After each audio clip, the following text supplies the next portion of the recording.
Moïse faisait paître le troupeau de Jéthro, son beau-père, sacrificateur de Madian. Et il mena le troupeau derrière le désert et vint à la montagne de Dieu à Horeb. L'ange de l'Éternel lui apparut dans une flamme de feu, au milieu d'un buisson. Moïse regarda et voici le buisson était tout en feu. Et le buisson ne se consumait point. Moïse dit, je veux me détourner pour voir quelle est cette grande vision. Et pourquoi le buisson ne se consume point? L'Éternel vit qu'il se détournait pour voir, et Dieu l'appela du milieu du buisson et dit, Moïse, Moïse. Et il répondit, me voici. Dieu dit, n'approche pas d'ici, ôte tes souliers de tes pieds, car le lieu sur lequel tu te tiens est une terre sainte. Et il ajouta, je suis le Dieu de ton père, le Dieu d'Abraham, le Dieu d'Isaac et le Dieu de Jacob. Moïse se cacha alors le visage, car il craignait de regarder Dieu. L'Éternel dit, j'ai vu la souffrance de mon peuple qui est en Égypte, et j'ai entendu les cris que lui font pousser ses oppresseurs, car je connais ses douleurs. Je suis descendu pour le délivrer de la main des Égyptiens et pour le faire monter de ce pays dans un bon et vaste pays, dans un pays où coule le lait et le miel, dans les lieux qu'habitent les Cananéens, les Hétiens, les Amoréens, les Phéréziens, les Héviens, les Jébusiens. Voici, les cris d'Israël sont venus jusqu'à moi et j'ai vu l'oppression que leur font souffrir les Égyptiens. Maintenant va, je t'enverrai auprès de Pharaon et tu feras sortir d'Égypte mon peuple, les enfants d'Israël. Moïse dit à Dieu, qui suis-je pour aller vers Pharaon et pour faire sortir d'Égypte les enfants d'Israël? Dieu dit, je suis avec toi. Et ceci sera le signe pour toi, et bien que c'est moi qui t'envoie, quand tu auras fait sortir d'Égypte le peuple, vous servirez Dieu sur cette montagne. Amen. Amen. Ce texte nous révèle bien des choses, les amis, et je ne vais pas me perdre dans les salutations et autres que j'ai déjà fait en début de message, mais je voudrais vous dire que alors que je préparais quelque chose de vraiment précis par rapport à la notion du buisson ardent et du feu de Dieu dans nos vies, j'ai senti le Saint-Esprit m'amener ailleurs. Dans un message très personnel, très percutant, très touchant, et je prie que ce soit le cas ce matin. J'aime cette sensibilité que le Saint-Esprit me donne lorsque je prépare un message et être obéissant par rapport à ce qu'il veut communiquer à l'Église. Mais ce qui est extraordinaire, c'est que la fin de ce message est caractéristique de ce que nous avons toutes et tous vécu lorsqu'il nous a sortis de notre Égypte, lorsqu'il nous a sortis de notre enfermement, lorsqu'il nous a appelés à lui. Il y a eu un désir de le servir, n'est-ce pas?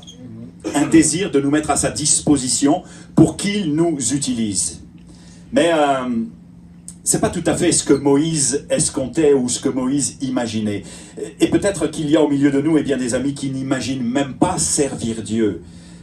Et qui au fond, la seule question qu'ils posent au Seigneur, c'est « Seigneur, qui suis-je? Qui suis-je moi ?» Je ne vais pas brûler les étapes parce que c'est quelque chose que l'on va aborder en fin de message. Mais je voudrais vous dire que Moïse, lorsque vous lisez l'Exode, est un fuyard. Nous l'avions étudié, si vous vous souvenez un peu, dans la prédication « Jetez vos filets pour pêcher ». La fin du message, c'était évident que Dieu nous donne du succès parfois là où nous avons échoué. Il nous ramène dans nos moments d'échec pour que nous vivions ces victoires à lui. Nous avons tenté par nos propres forces d'y arriver, nous n'y sommes pas arrivés, nous l'avons constaté, et Dieu en nous aidant, en nous amenant à l'obéissance et à la soumission et à la dépendance au Saint-Esprit, nous donne des victoires là où nous avions échoué. C'est le cas de Moïse. Mais force est de constater qu'il fuyait, il était un fuyard qui avait non seulement un trouble identitaire, j'aurais pu donner comme titre à mon message « Avez-vous ou vivez-vous un trouble de l'identité ?» Il avait un trouble identitaire, mais aussi perdu toute perspective d'avenir. Coincé entre un passé brisé et un avenir sans lendemain. Je dirais qu'il était en stand-by dans la situation qui le préoccupe. Alors pourquoi est-ce que je vous parle de troubles identitaires ce matin? Parce que la question qu'il va poser à l'Éternel, et que nous avons lu ensemble, après que Dieu se soit révélé à lui et l'ait appelé à le servir, eh bien, on dit long sur ce qu'il pensait au plus profond de lui-même. Moïse est né en Égypte, d'un père et d'une mère israélites, mais il a été élevé par la fille de Pharaon. Il est un enfant déraciné et adopté, d'une part, et ne recevra qu'assez tardivement, eh bien, son nom, qui ne lui sera pas donné par ses parents, mais par la fille de Pharaon. Je voudrais vous brosser un petit peu le contexte pour que vous compreniez eh bien, la pensée de ce matin. Lorsque nous avons, et vous pareil, lorsque nous avons donné notre prénom à notre fils, nous n'avons pas tardé. Ça a été le fruit d'une mûre réflexion. Et finalement, Timothée, qui signifie celui qui honore Dieu, colle tellement bien à sa personnalité. C'est prophétique, hein, celui qui honore Dieu. Hein. Parce que pour l'instant, il n'est pas là. Hein. Mais, je veux dire, on y a réfléchi, c'est prophétique. Je vous le dis, c'est prophétique, on va y arriver. Mais Dieu m'a donné une promesse avec une vision très, très claire de ce qu'allait faire Timothée. Et donc, on se raccroche à ça. Hein. Et c'est important d'avoir une vision et d'avoir une révélation eh bien, de ce que Dieu veut faire dans nos familles avec nos enfants. Mais ce qu'il faut que vous sachiez, c'est que les noms dans la Bible, vous le savez peut-être, eh bien, sont très importants. Souvent, quand un enfant naît, on lui donne le nom de ses parents, de sa descendance, ou d'un événement qui a marqué sa naissance. Et parfois, il peut s'écouler un certain laps de temps. Je parcourais pour l'étude de mon message eh bien, le Top Chrétien, et parfois j'aime bien, certaines personnes écrivent certaines choses vraiment très intéressantes. Et je ne la connais pas, mais elle s'appelle Jolie Sélémanie, elle porte un joli prénom et un joli nom. Certainement que ça va bien avec sa personnalité, en tout cas ça va bien avec ce qu'elle a écrit. Voici ce qu'elle dit. Depuis toujours, des raisons diverses motivent le choix du prénom d'un enfant. Sonorité, tonalité agréable, prénom à la mode, souvenir d'un proche décédé. Est-ce aussi anodin de nommer quelqu'un, en l'occurrence un enfant? Lorsqu'on sonde la Bible, on constate qu'il y a un lien étroit et dynamique entre la personne et son nom. Dieu lui-même a pris soin de nommer certains eh bien, de ses enfants, comme Jésus, qui signifie sauveur, Jean le Baptiste, qui signifie bien-aimé, ou Isaac, celui qui a ri. Par ailleurs, il va changer le nom, plutôt le prénom eh bien, de certains adultes, si bien que Simon, ce petit roseau fragile, deviendra Pierre. Abraham, A-B-R-A-M, père imminent, de façon ironique. En Abraham, le père d'une multitude. Jacob, en Israël. Et dans la pensée biblique, nommer est l'œuvre, écrit-elle, de la providence, qui détermine le cours de la vie, imaginez-vous, d'un individu. Waouh! On n'y pense pas souvent, mais le nom que l'on donne à la personne, écoutez bien, eh bien, est l'œuvre de Dieu, l'œuvre de la providence qui détermine le cours de la vie d'un individu ou d'une chose. Adam, d'ailleurs, donna un nom spécifique à chaque animal que Dieu lui donna de nommer. Quelqu'un a dit, le nom est l'expression d'une parole divine capable de modeler la personne en un être, écoutez bien, dont la vie exprimera l'intention de cette parole. Rachel, par exemple, au paroxysme de la souffrance, nomma son fils Ben-Oni, fils de ma douleur. Mais Jacob, sous l'inspiration de Dieu, l'appellera Benjamin, fils de bon augure. Si la conception du nom, et elle termine avec cela, est souvent considérée comme un simple mot, voire une simple étiquette, Benjamin, eh oui, je viens de comprendre. Si la conception du nom est souvent considérée comme une simple étiquette de différenciation de personnes, celle de la Bible est tout autre. Car il existe un lien entre le nom et l'œuvre de la parole qui réalise ce que le nom déclare. Moïse, sauvé des eaux, va prendre la victoire, et bien sûr la mer Rouge à 80 et quelques années, pour sauver Israël de la main des Égyptiens. Samuel, qui signifie Dieu a donné, exaucé, répondu, aura une victoire extraordinaire et victorieuse dans la prière. Daniel, Dieu est mon juge. Son intégrité et sa droiture, eh bien, feront sa légende quelque part et dérangeront la conscience des rois de Babylone. Nommer quelqu'un ou quelque chose est le plus grand acte prophétique, le plus grand des actes prophétiques. Et cela implique une responsabilité de la plus haute importance. Parents et futurs parents, écrit-elle pour terminer, perpétuons la vie. Le projet et la volonté de Dieu dans les paroles que nous confessons journellement, au travers des noms de nos enfants, et toute l'Église dit Amen. Alors ceci étant dit, ce qui est troublant, eh bien c'est que l'auteur de l'Exode, en l'occurrence Moïse, va commencer son récit, notamment dans Exode 2, eh bien en omettant très certainement, écoutez-moi bien, c'est passionnant à découvrir, en omettant très certainement, sciemment, de mentionner les noms des protagonistes de l'histoire qu'il est en train d'écrire. Comme pour indiquer au lecteur quelque chose de profond et quelque chose de précis. Écoutez bien, si vous lisez Exode 2, vous vous apercevez eh bien qu'aucun des personnages de l'histoire n'a de nom. Sauf les 2 sages-femmes qui vont sauver de nombreux bébés. Ni les parents de Moïse ne sont nommés, ni sa sœur, ni la fille de Pharaon, ni Pharaon lui-même. Pharaon, c'est pas un nom, c'est un titre. Ni même Moïse, qui va être nommé plus tard. Pas un nom. C'est le no man's land. D'habitude, on dit no man's land. C'est le no man's land. Vous comprenez ce que je veux dire? C'est étrange, n'est-ce pas? Qu'est-ce que Moïse est en train de nous communiquer à ce moment-là de sa vie privée, de sa vie personnelle, de sa vie de jeune homme?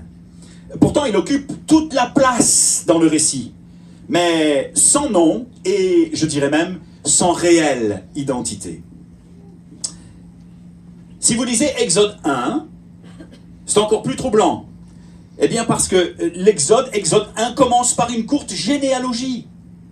Ils sont tous nommés. Celle des fils d'Israël venus en Égypte avec Jacob et la famille de chacun d'eux. Ruben, Siméon, Lévi, Juda, Issachar, Zabulon, Benjamin, Dan, Nephtali, Gad et Azer. Une super équipe de foot. N'est-ce pas, Timo?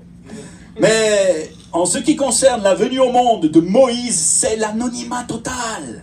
Le vide de sens, non seulement dans sa vie, mais autour de lui.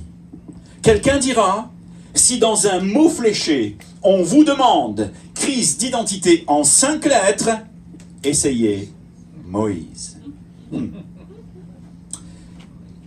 Tout en faisant mes recherches, j'aime bien aussi prendre les pensées et les idées des autres pour m'en inspirer, tout en les citant. Là, j'ai pas son nom, mais m'inspirer de ce que cette psychologue a écrit. Sur la base de l'importance du nom et de cette comme non-existence. On a l'impression que Moïse est en train de nous dire, mais moi je n'existais pas, comme si personne n'existait autour de lui. Il n'y a pas de nom, il n'y a pas d'identité, c'est le flou total, personne n'est nommé. Et Moïse est en train certainement de nous dire, à ce moment-là, je n'existais pas. Et parfois on a l'impression, même si on porte le plus joli des prénoms, de ne pas exister. De ne pas exister au sein de nos familles, de ne pas même exister au sein de notre communauté, de ne pas exister au sein de notre couple, de ne pas exister même aux yeux de Dieu, d'être un no man's land, le vide total. À la limite, tous les autres sont nommés parfois, sauf moi. J'ai l'impression de passer à côté de ma vie, à côté de mon existence. J'ai l'impression de ne pas vivre la vie à laquelle Dieu m'appelle. Tout simplement parce que j'ai l'impression de ne pas exister. Personne ne fait attention à moi. Écoutez bien ce qu'elle écrit. Et là, c'est ce qu'une de ses patientes explique. Longtemps, dit-elle, j'ai cru dans ma croyance que je n'avais pas le droit d'exister. Comme si Moïse était en train de nous le révéler lorsqu'il écrit ceci en Exode 2. Pas le droit d'exister. Quelqu'un, un bébé qui n'existe pas. Longtemps j'ai pensé, j'ai crié, j'ai dit, de toute façon, je n'ai pas le droit, écrit cette dame, d'exister. Jusqu'à ce que je m'entende le dire, encore et encore, que je me pose enfin la question, es-tu sûr que c'est vrai? Et là, c'est la psy qui reprend le dialogue. J'ai beaucoup de patientes qui me parlent d'une certaine manière de ce non-droit à l'existence. Sous différentes formes, sous différents aspects. On ne m'écoute pas. On ne me regarde pas. Personne ne fait attention à moi. Et je pense qu'au fur et à mesure de ce que je vais vous décrire, certaines personnes ce matin vont se sentir particulièrement concernées. Écoutez bien. Personne ne m'écoute. Je n'existe pas dans ma famille, je suis toujours la 5e ou la dernière roue du carrosse. Je compte pour rien. Je ne sais pas où est ma place. Cette croyance a été fondée sur des expériences passées qui t'ont fait croire, ou nous ont fait croire, que nous n'avions pas le droit d'exister, qu'il n'y avait pas de place pour nous. Dans le passé, nous n'avions ni la responsabilité, ni la possibilité, écrit-elle, de transformer cette hypothèse, cette croyance, en quelque chose de plus porteur, de plus vertueux. Mais ça, c'était avant. Maintenant, nous sommes des adultes, et nous sommes donc à même de poser des actes pour changer nos croyances, pour changer nos mensonges. Une des premières questions que je pose à mes patientes, écrit-elle, après les avoir écoutées, entendues et soutenues, est celle-là. Et c'est la même question que Dieu te pose. Est-ce que tu crois que c'est vrai? Es-tu certain ou certaine que c'est la vérité en ce qui te concerne? Et elle continue, en décrivant quelque chose de très fort. Je vous avoue avoir été bouleversé moi-même. Écoutez bien. Voici ce qu'elle dit. Ce n'est pas quand vous faites exister l'autre que vous existez aux yeux des autres. Ce n'est pas quand vous vous niez que vous existez aux yeux des autres. Ce n'est pas en sacrifiant votre existence que vous serez plus aimé. C'est en existant pour vous que vous existerez. C'est en existant pour vous profondément, fondamentalement et totalement que vous serez vu et entendu. C'est en vous écoutant vous-même que vous serez écouté. Bien souvent dans les couples, l'épouse ou l'époux parfois, mais c'est souvent la caractéristique de l'épouse. Elle dit, messieurs, vous êtes d'accord avec moi, levez pas la main, mais faites-moi un petit signe vous allez voir quand je vais vous le dire, ouais, mais très très discret. Puis pour les gars qui sont pas mariés encore, t'inquiète pas, peut-être que tu y auras droit. Tu ne m'écoutes pas. Amen. Je m'en doutais. Ouh. Non, il va pas le dire. C'est vrai. Tu ne m'écoutes pas. Et certains thérapeutes diront aux épouses, si vous avez à ce point-là l'impression que votre mari ne vous écoute pas, c'est parce que vous n'êtes vous d'abord pas à l'écoute de vos besoins. Vous ne vous écoutez pas. Vous ne vous entendez pas. C'est intéressant à réfléchir, n'est-ce pas? C'est en vous écoutant vous-même que vous serez écouté. C'est en vous entendant vous-même, en ne niant pas qui vous êtes ni vos besoins, que vous serez entendu. C'est en vous faisant exister que vous existerez. Ne donnez pas, écoutez ça c'est très fort, ne donnez pas aux autres la responsabilité de vous faire exister. Ne donnez pas aux autres, dans la communauté, au boulot, dans le couple, partout où vous êtes, ne donnez pas aux autres la responsabilité de vous faire exister, non, de vous faire vivre. Ne demandez pas aux autres de vous aimer si vous ne vous aimez pas vous-même. Ou alors, soyez consciente que vous êtes consentante pour jouer un rôle dans le film d'un autre. Waouh! Et là, elle continue, pour terminer par quelque chose qui est assez incroyable. Elle propose à ses patientes de jouer leur propre rôle dans leur propre film. Jouez le premier rôle, écrivez votre scénario, jour après jour. Observez alors comment tout à coup vous allez devenir visible. Vous existez. Oui, maintenant il va falloir assumer que vous existez. Que vous êtes visible. Oui, maintenant vous comprenez pourquoi ça vous a pris tellement de temps pour vivre vos envies. Maintenant il va falloir assumer de vivre dans la lumière. Mais comme vous aurez pris le temps de faire marcher chacune de vos envies, vous serez prête. Parce que si vous arrivez dans la lumière, c'est que vous en avez eu le désir. Et parce que vous êtes en vie. J'ai trouvé ça tellement magnifique. Et moi, de rajouter ceci, je ne suis pas psy, mais je me suis dit que ça collait tellement bien avec notre personnage ce matin. Comme Moïse, les amis, ce matin, il va falloir considérer, accepter de passer de l'ombre à la lumière et de la non-existence ressentie ou supposée à celle d'une vie épanouie en Dieu. Voici ce que te dit Dieu ce matin, tu as le droit d'exister.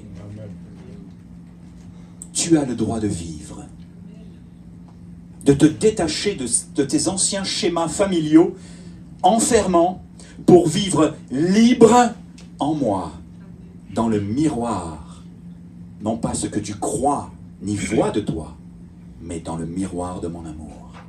Waouh! Et là, c'est tellement beau que je m'attendais à des waouh! Yes! Mais je sais que les Mosellans et les Strasbourgeois et ainsi de suite, là, c'est l'Alsace-Moselle, là, sont très intérieurs, c'est très. Mais vous le vivez le truc, vous le vivez, j'en suis sûr. Voici ce que te dit Dieu. Non, je veux pas. C'est vraiment une plaisanterie, puis je suis loin de tout ça. Voici ce que te dit Dieu. Tu as le droit de sortir de tes croyances et de tes mensonges pour vivre cette nouvelle identité à laquelle je t'appelle.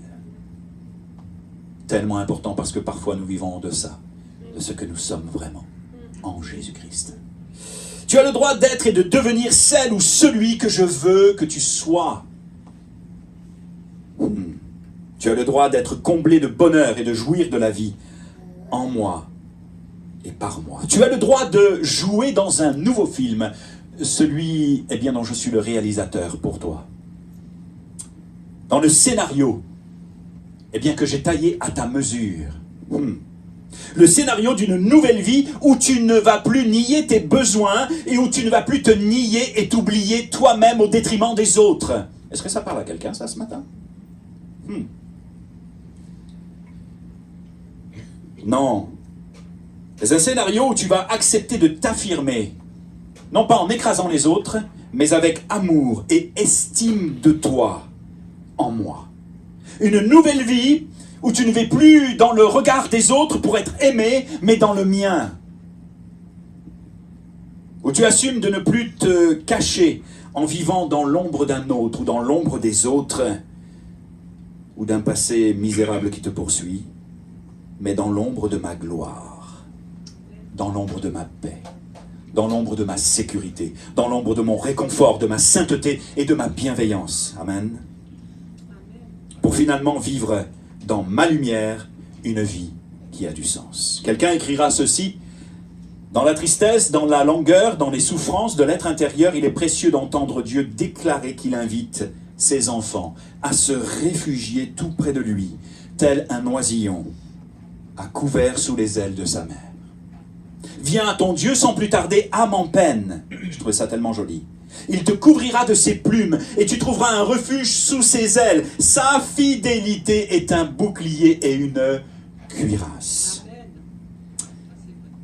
Alléluia. Il y a là un chemin à la délivrance, une issue à la crainte, à la détresse, une promesse de guérison et même d'allégresse, jusqu'à ce que le danger soit passé, que la chaleur soit revenue, que l'apaisement se soit installé. Je la répète celle-là parce qu'elle est tellement belle.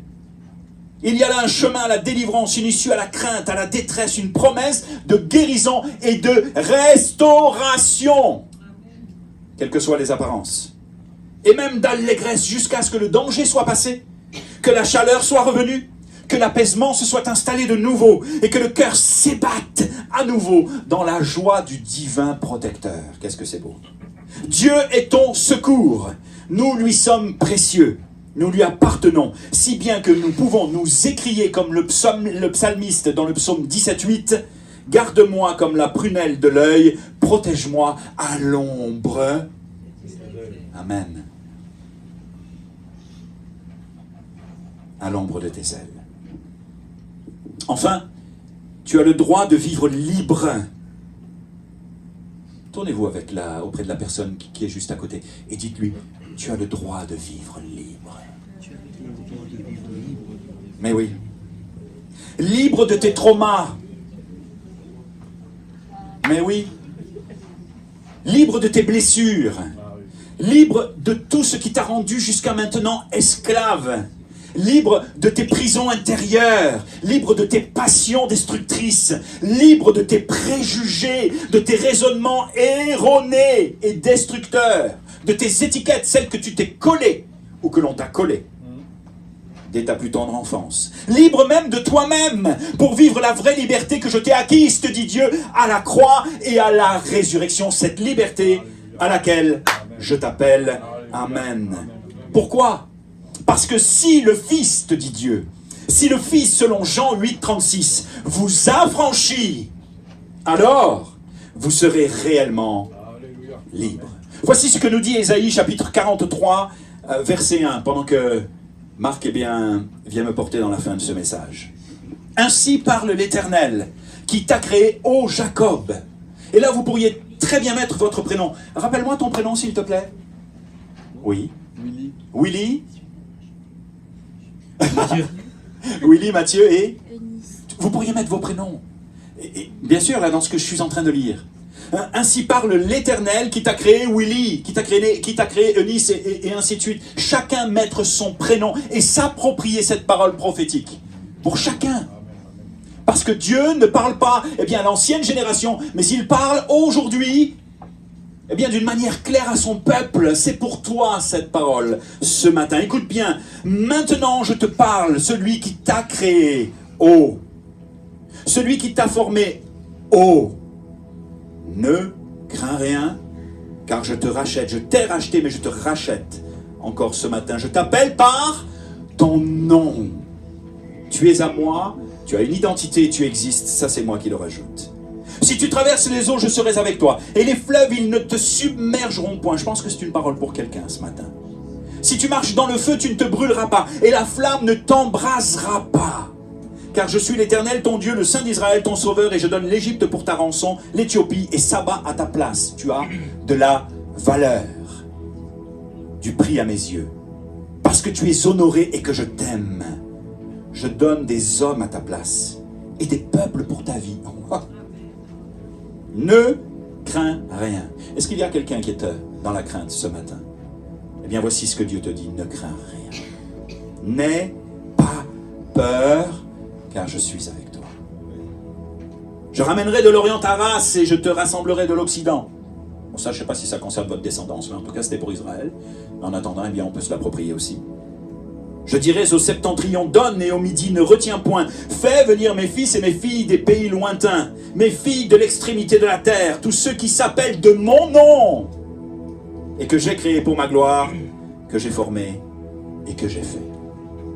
J'arrive tranquillement à la fin de mon message pour vous dire que finalement, on a un enfant, un jeune homme et un homme, Moïse, qui n'est pas vraiment à sa place, et qui a certainement du mal à se situer entre ses racines hébraïques et son identité d'adoption, qui un jour, voyant la manière dont le peuple hébreu était maltraité, va prendre la défense de l'un d'eux et tuer un Égyptien. On sent là toute la colère, la charge émotionnelle, la charge de colère par rapport à ce qu'il a vécu dans son passé. Mais ça ne va pas arranger les choses parce qu'il va être rejeté par son peuple. Les Hébreux ne veulent pas avoir affaire à lui et Pharaon le poursuit pour le tuer. Alors, il fuit, comme je le disais en début de message, pour se cacher dans le désert. Il va passer de prince d'Égypte à gardien de troupeau. C'est même pas son troupeau. C'est le troupeau de Jéthro, son beau-père.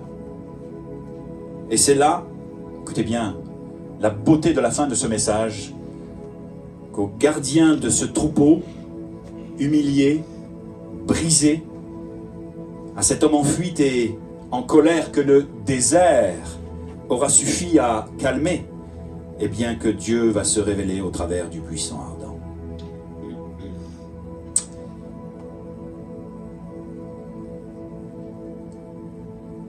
Lorsque Dieu va l'appeler, afin de faire de lui le sauveur de son peuple, nous l'avons lu, Moïse eh bien, va nous révéler encore une fois toute la dimension de ce qu'il pense de lui. Qui suis-je? Qui suis-je pour répondre à ton appel? Qui suis-je pour faire cela? Qui suis-je avec mon passé? Qui suis-je avec mes blessures? Qui suis-je avec mon problème d'identité et de bégaiement? Qui suis-je? Pas digne, je peux pas. Non! Il a fallu que Dieu insiste et à un moment donné, là, wow! Se mettre comme en colère. Qui suis-je pour agir en ton nom? Lui qui était prêt à tuer les Égyptiens et à s'immiscer dans les affaires des Hébreux, voilà qu'il est plein de doutes et qu'il hésite. Combien de fois disons-nous au Seigneur lorsqu'il nous appelle à faire quelque chose? Qui suis-je? Tout simplement parce que nous ne nous en sentons pas capables. Qui suis-je pour prendre la parole au nom de Dieu? Qui suis-je pour être appelé par lui? Qui suis-je? Qui suis-je pour le servir? Qui suis-je même pour qu'il s'intéresse à moi? À nous et à Moïse, eh bien, le Seigneur, répond de la même manière et d'une manière qui m'a troublé. Je suis avec toi. Si vous posez une question à quelqu'un, Eva, si je te demande, mais qui suis-je pour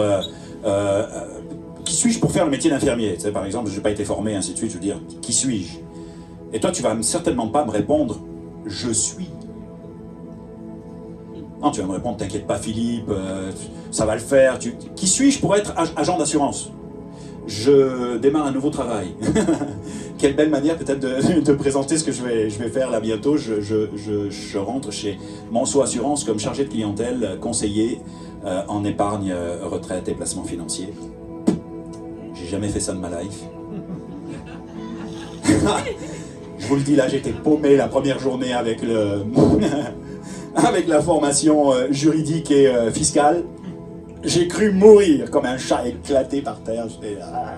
À la fin de la journée, je dis, mais qui suis-je? Qui suis-je pour faire ce que tu m'appelles à faire là?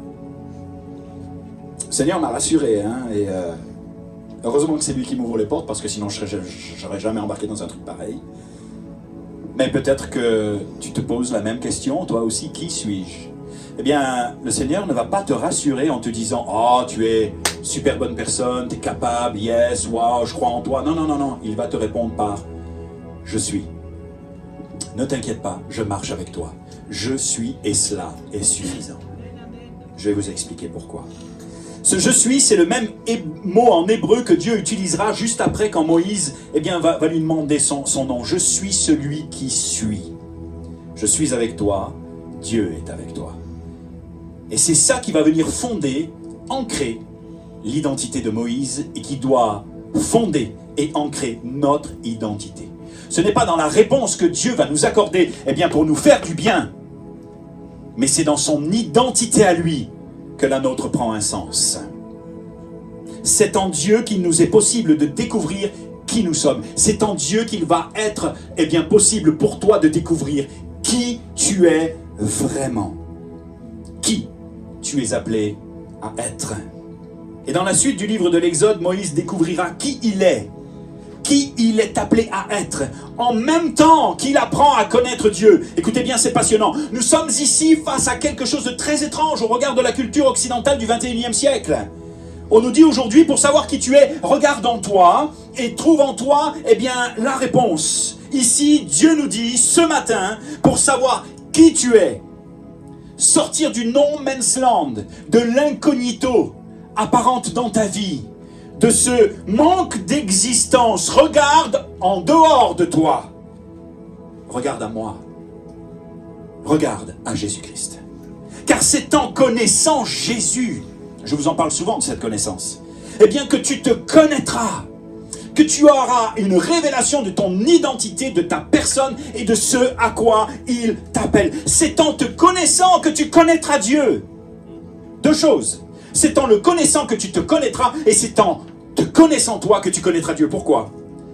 Parce que nous sommes à la fois créés... Nous sommes, j'ai dit? Nous sommes à la fois créés à l'image de Dieu et appelés par Dieu à être plus que ce que nous sommes aujourd'hui. Nous sommes tous un peu, n'est-ce pas, des Moïse en puissance. Et pour vraiment terminer mon message, savez-vous ce que signifie ce nom? Sauver les eaux. Macha en hébreu, qui signifie aussi tirer de, retirer ou arracher. Et pour la plupart, eh bien d'entre nous, nous sommes des hommes et des femmes que Dieu a tirés, retirés ou arrachés de la mort et de la boue du péché pour nous donner une identité, nous transformer et nous poser dans le royaume de son amour. Arrachés du danger, tirés ou retirés des eaux amères de l'épreuve, de notre ancienne vie et de l'emprise du diable qui avait vraiment la main mise sur nous, pour nous donner une réelle identité fondée en lui. Et en réfléchissant à la question, eh bien, qui suis-je? Écoutez bien, je l'ai trouvé pas mal, et je termine avec ça. En réfléchissant à la question, qui suis-je? Moi qui ai été tiré d'eux, retiré d'eux. Eh bien, Dieu va te répondre par je suis. Qui suis-je? Je suis. Et c'est comme un effet de boomerang et de ping-pong. Qui suis-je? Je suis, donc tu es. Je vais la redire. Qui suis-je? Dieu te répond, je suis. À partir du moment où Dieu te répond, je suis, donc tu es. En lui. Ton existence se fonde en lui. Ton identité se fonde en lui. Et il t'appelle aujourd'hui à passer de la non-existence à la compréhension de qui tu es pour vivre et exister vraiment par la foi. Qui suis-je? Je suis, donc tu es. Tu es mon enfant et je t'aime. On prie?